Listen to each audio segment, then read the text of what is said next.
깊이 있는 경제발전소. 지금 여러분께서는 경제평론가 박연미가 진행하는 경제발전소를 듣고 계십니다.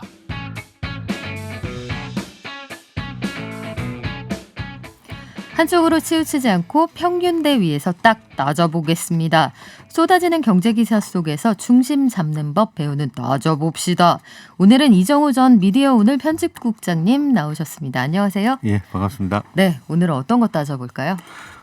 택배 상자에 손잡이 구멍 내는 거 이야기해 보겠습니다. 손잡이에 그 외국 상자들 보면요, 그 다 있더라고요. 이삿짐 센터 이런 데도 다 있죠. 예, 그 들기 편하라고 무거운 거 옮기는 분들을 위한 아주 눈꼽만큼의 배려인데 그 왜 아직도 안 되는 거예요?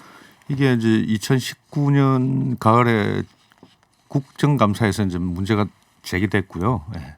한노위에서 의원 질의에 이재갑 고용부 장관께서 빠른 시일 내에 도입하겠다 이렇게 이야기했는데 두 군데 지금 도입돼 있습니다. 그 우체국 택배 한 군데 하고요. 그다음에 지난주에 CJO 쇼핑에서 도입했습니다.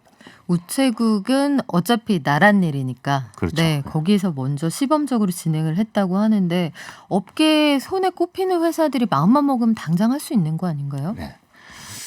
그때 이게 1년 반 지나가지고 이제 겨우 이제 민간 기업은 한 군데 이제 도입된 건데요. 뭐 여러 가지 이제 문제가 있습니다. 이게 신선식품 같은 경우에는 벌레가 들어갈 수 있다. 뭐 이런 문제가 있고, 그다음에 이게 쌓아가지고 적재했을 경우에 구멍이 뚫려 있으면은 하중을 이기지 못한다. 뭐 이런 것도 있고요. 상자가 부서지거나 아니면은 안에 있는 상품이 훼손돼서 그걸 물어주는 상황이 벌어질 수도 있다. 그런 것들에 대한 우려인데 그래서 사람이 먼저가 아닐까 싶은데요. 일단 언론들 보도 태도를 한번 볼까요? 네, 이거 그 구멍을 뚫지 말아야 된다라고 보도하는 데는 아직 한 군데도 없는데요. 예. 작년에 노사가 논의할 때 요건 크게 문제되지 않고 다 개선안으로 받아들이기로 했는데 이후에 언론들이 추적해가지고 후속 보도하는 경우는 거의 없고요. AS를 안 하는군요. 예.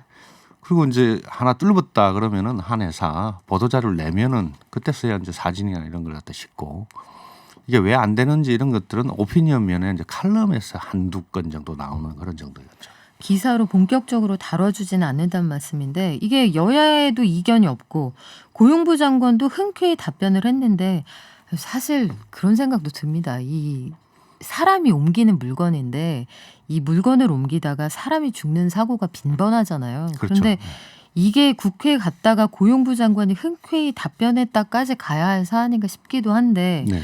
여하간 고용부 장관도 이거 합시다 했는데 왜 이렇게 더딘가요? 이게 이제 뭐 전형적인 관료 조직의 문화 때문에 그렇다고 보여지는데요. 노동부가 이걸 문제를 받아 안고 나서 처음 한 게 일단 가이드라인을 만드는 거였고요. 그다음에 이제 홍보용 로고 제작하는데 꽤 오랜 시간을 그었습니다. 정부는 참 가이드라인과 로고를 좋아합니다. 이게 실행이 중요하지 로고야 뭐 나중에 만들어도 되지 않나 싶기도 제목은 한데. 재밌게 붙였어요. 착한 손잡이 뭐 이렇게 해가지고. 네, 그 손잡이가 착한 손잡이, 상식적인 손잡이인데 로고 만드느라 너무 오래 걸릴 게 아니라 일단 구멍을 좀 뚫어 주셨으면 하는 바람이 있습니다만 도입을 미루는 이유 앞서 좀 말씀을 하셨는데 실제로 이게 이 구멍을 냈을 때 훼손율이 어느 정도 되는지 우리가 계산해 본 결과가 있나요? 이게 이제 노동부가 그 공단하고 역학조사를 해가지고 했는데 5km 넘는 곳에서는 좀 필요하고 하중을 지탱하기 위해 가지고 지금보다는 이제 재질을 좀 더 보강해야 된다. 종이상자. 택배 박스에 네. 우체국 택배 보시면 1호부터 7호까지 있습니다만은 약간 더 두꺼운 건 느끼실 겁니다. 네, 그래서 커지면 상자도 비싸지잖아요. 네. 그 거기서 사서 보내셔야 될 그렇죠. 때. 네.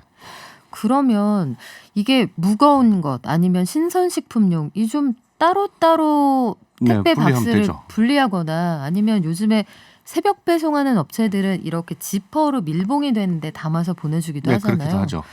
우리가 충분히 아이디어를 모으면 할 수 있을 것 같은데 이거 그러면 모든 업체가 합시다 이렇게 하려면 어떤 얘기 하면 좋을까요? 일단 그 제도 개선안에 합의했던 회사들은 뭐 아주 몇 개 회사는 빠졌긴 했지만 대부분 다 들어와 있거든요.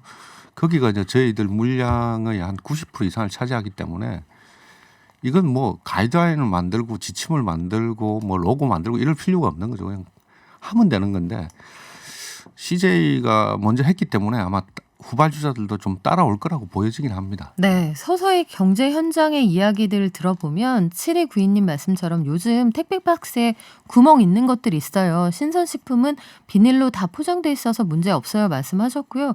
저희가 항상 그 민생경제 안진걸 소장님 많이 바뀌고 네. 있다는 얘기 저희 거기서도 들었는데 앞으로 어떻게 달라지는지 함께 지켜보겠습니다.